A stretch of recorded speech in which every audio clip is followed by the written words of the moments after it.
We had the best time. And I want to talk about like how we made that work as a family. And this is one of the best things about being an accountant. If you work for a firm or a company that lets you work remotely, then you can do this too. So I will happily explain the economics of it, the logistics of it. David, where should I start? Well, first, you have to be able to work remotely, which is one of our values here at Earmark. Because if you can't work remotely, I don't know if you can pull this off. You could do it if you work hybrid too. So I obviously can work remotely, and our whole company is distributed. We're all around the country, all around the world. So that is not a problem. If I have a high-speed internet connection, I can bring my laptop. I can work anywhere. And I did pick up a portable 4K monitor in order to make this work, which I highly recommend. They are amazing. It's a ViewSonic. It's the one the Wirecutter recommends. So you could just search for Wirecutter portable 4K monitor. I did not get the OLED version. I got the regular LED version, which worked fine for me. And it paired great with my MacBook. And does this have the battery built in, or is this just powered from No, but it powers from the USB-C on your USB-C. MacBook. So I can just plug my MacBook in to power, plug the USB into the external display, and both of them fit like together in my backpack. So I can even take them out to like a cafe and be one of those people, working on the external display at the coffee shop. I've been driving one around for a year. I love it. It's great. It's amazing.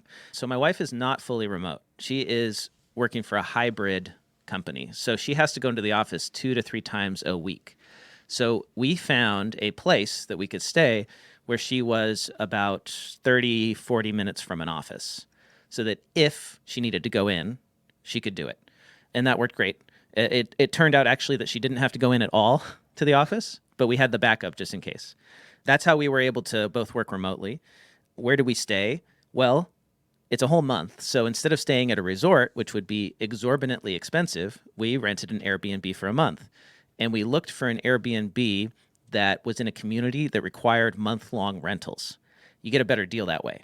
So we found one 2.2 miles from the beach, across the city line from Dana Point. So we weren't in the most expensive area. And we rented for a month.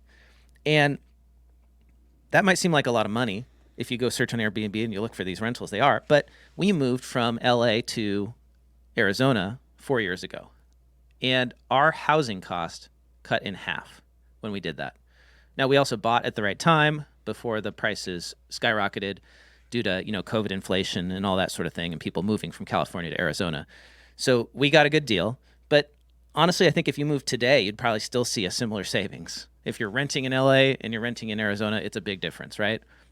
If you have a house in LA, exchange it for a house in Arizona, it's a big difference. So we were able to find an Airbnb for 1 month that is 2 times our mortgage in Arizona. Our mortgage in Arizona for 1 month, multiply that by 2, and that's what we paid to stay by the beach or close to it in California for the month. And we can afford that because our housing cost is like 25% or less of our take-home income. Well, if all you did was turn your air conditioning off for those 5 weeks you were gone, you've made up the difference in price, because that's how expensive air conditioning is right now. We have solar, so we sold back our solar into the network. But it's really just the cost of the housing, right? Being able to save that much money. I mean, I was looking at what people pay to like rent or even just like a mortgage. I mean, it would cost us 4 times as much to live in a similar home in Southern California in that area. Crazy amounts of money. People must be spending 50% or more of their income on housing to live there, or they just must be extremely wealthy. I don't know.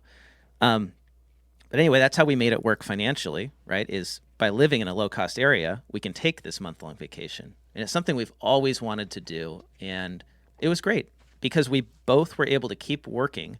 And I love working while I am on vacation because the climate is so great in SoCal, where you leave work, you stop working at like 4 or 5, and you have this beautiful weather until sunset at 8. So every day I would stop working and I would go swim at the pool, or I'd go to the beach, or I'd ride my bike, and compare that to Arizona. I admit, like, I've been suffering cabin fever, like the last 4 weeks, where you I work from home, and during the day I'll go out and I admit I'll go water my plants. I'll do a little gardening for 10 minutes or so. But it's so stifling hot in Arizona the last 4 or 5 weeks that you don't go outside and you get a little cabin fever, which makes it harder to work, right? Welcome to our live stream viewers. Hello, Boring Accountant. Hello, Gator NYC. Gator says, quote, "I love working while on vacation," unquote, said no one ever. Yeah, maybe an unpopular opinion, but I mean, this was a working vacation.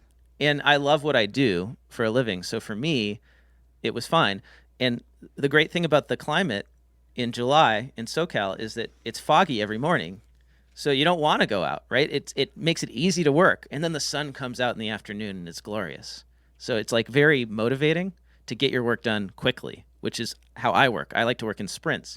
So I say to myself, all right, if I can get everything done today that I need to get done in like 6 hours, I'm going to check out early and go enjoy the afternoon. That's my style. You know, some people, they want to go out for a whole week and do nothing but vacation. Like, I don't work that way. So taking this back to firms, if your firm is hybrid, you have to be at least working for a firm that's big enough that has an office maybe in your destination. Right.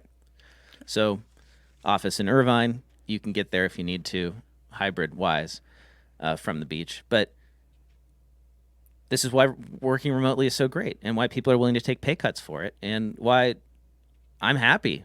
We were talking about salaries in public accounting last week, David, and I was thinking to myself, I gave up $300K and as much as $800K by abandoning the partner track at a big accounting firm in LA. But when I was at that firm, I sat in a window office and I looked at the beach and I never went there. And now I went there every day for a month. So there's more to life than money. And there are more and more firms offering that kind of flexibility. And yeah, you're going to take a pay cut if you go there, but I think it's worth it.